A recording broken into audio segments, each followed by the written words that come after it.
ሰላም ሰላም ክቡራትና ክቡራን ተከታታዮቼ እንደምን አላችሁ? እኔ በጣም ደህና ነኝ። ዛሬም እንደተለመደው በወሳኝ መሰረታዊ የህግ ፕሮግራም መጥቻለሁ። በዛሬው ፕሮግራሜ ስለ ኑዛዜ መሻር ተሻረ የሚባለው እንዴት ነው፣ የመሻር ውጤቱስ ምን ይመስላል የሚለውን የምነግራችሁም ይሆናል ማለት ነው። የኑዛዜ መሻር ማለት ምን ማለት ነው የሚለውን ዛሬ በደንብ የማብራራላችሁ ይሆናል ማለት ነው። ለዚህ ቻናል አዲስ ሆናችሁ ቻናሉን ላይክ፣ ሼር፣ ሰብስክራይብ በማድረግ አብራችሁኝ ሁኑ።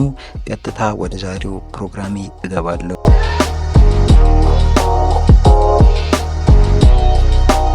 የኑዛዜ መሻር ማለት ምን ማለት ነው?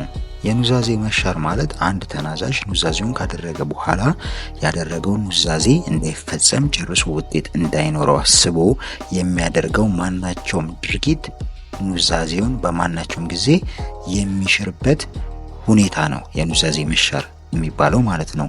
የኑዛዜ መሻር አንድ ሰው በጽሁፍ ያደረገውን ኑዛዜ በተግባር ሊሽረው ይችላል። በጽሁፍ ያደረገውን ኑዛዜ በጽሁፍ ሊሽረው ይችላል። እንዲሁም ኑዛዜውን በኑዛዜ ሊሽርበት የሚችልበት ህጋዊ አግባብ አለ ማለት ነው።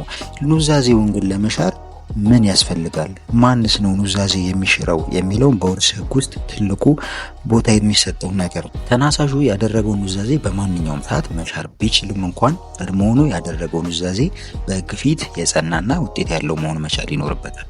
ምክንያቱም ቀድሞውኑ በህግ ፊት ተቀባይነትና ውጤት የሌለው ኑዛዜ መሻር ህጋዊ ውጤት እንዳይኖረው ማድረግ አይችልም። ቀድሞውኑ የተናዘዘው ኑዛዜ ህጋዊ ውጤት ካሌለው ሻርኩት አልሻርኩት ብሎ ውጤቱን መጠበቅ አይኖርበትም ማለት ነው። ስለዚህ ተናዛዡ ያደረገው ኑዛዜ በማንኛውም ሰዓት ሊሽረው ይችላል፣ በማንኛውም ሁኔታ ውስጥ ሊሽረው ይችላል ማለት ነው።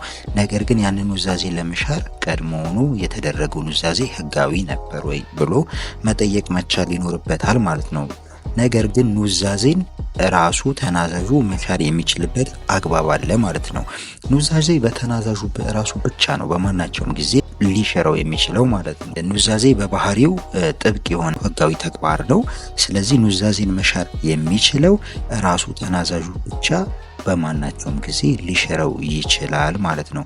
በመሆኑም ኑዛዜን መሻር የሚችለው ራሱ ኑዛዜውን ያደረገው ሰው ብቻ ነው ማለት ነው። በውክልና እንዲሁም ተወላጅ ነኝ በማለት እናቴ ናት ወይም አባቴ ነው ኑዛዜን ያደረገው፣ ስለዚህ እኔ የሷ ልጅ ስለሆንኩ ወይም የሷ ወኪል ስለሆንኩ ኑዛዜውን እሽራለሁ ወይም የሱ ወኪል የሷ ወኪል ስለሆንኩ ወይ እሷ ልጅ ስለሆንኩ ወይ እሱ ልጅ ስለሆንኩ ኑዛዜውን እሽራለሁ ማለት አይቻልም ማለት ነው። ኑዛዜውን ያደረገው ሰው ራሱ ብቻ ነው ኑዛዜን መሻር የሚችለው ማለት ነው። በውክልና ወይም እንዲሁም ተወላጅ ነኝ በማለት ተናዛዡን ያደረገውን ቃል ማንም ሌላ ሰው ሊሽርበት አይችልም ማለት ነው። ከተናዘዘው ሰው ውጪ ማንም ሰው ኑዛዜውን መሻር አይችልም፣ አይቻልም።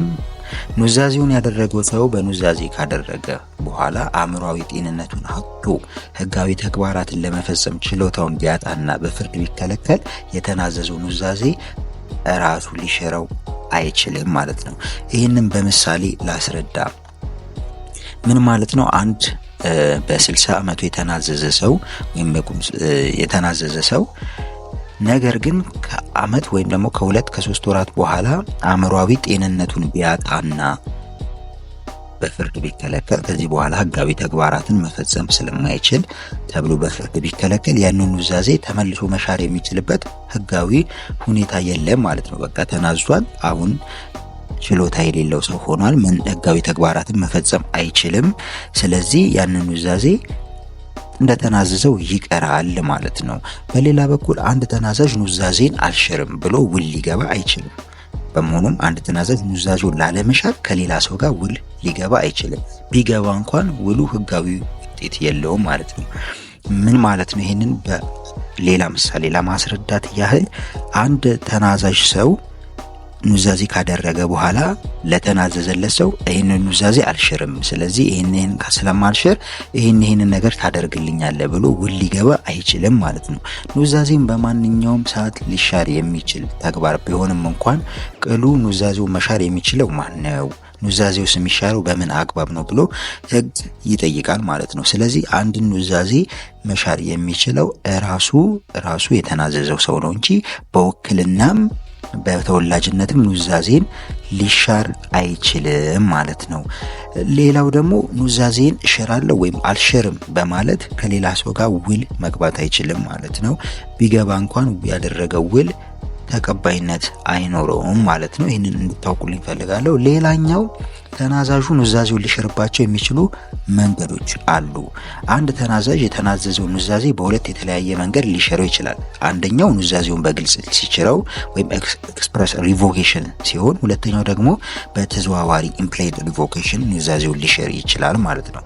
እነኚህን በግልጽ የሚደረግ የኑዛዜ መሻርና በተዘዋዋሪ የሚደረግ የኑዛዜ መሻር ምንድን ነው ያለውስ ውጤት ሂደቱስ ምን ይመስላል የሚለውን በግልጽ ለማየት እንሞክር። በቅድሚያም በግልጽ ኑዛዜ መሻር ማለት ምን ማለት ነው የሚለው አንድ ተናዛዥ ኑዛዜውን ለመሻር ከፈለገ በሁለት የተለያየ መንገዶች እንደሚሽር ነግሬያቸዋለሁ። አንደኛው በግልጽ ኑዛዜውን እንደሻረ ኑዛዜውን በተናዘዘበት አግባብ ኑዛዜውን በግልጽ እንደሻረው ሲያስታውቅ ሲሆን፣ ሌላኛው በግልጽ መሻሪያ መንገድ ቀደም ሲል ከተናዘዘው ኑዛዜ ጋር ተጣጥሞ የማይሄድ ኑዛዜ ያደረገ እንደሆነ ኑዛዜውን በግልጽ ሽሯል ለማለት ይቻላል ማለት ነው። አንድ ሰው ኑዛዜውን በጽሁፍ ካደረገ በኋላ ነገር ግን በኋላ ላይ ያደረገው ኑዛዜ አንደኛው መብት የሚያሰጠው ወይ ደግሞ ፍላጎቱን የማያሟላለት ከሆነ በጽሁፍ ለተናዘዘው ኑዛዜ በጽሁፍ ኑዛዜውን መሻር ይጠበቅበታል ማለት ነው።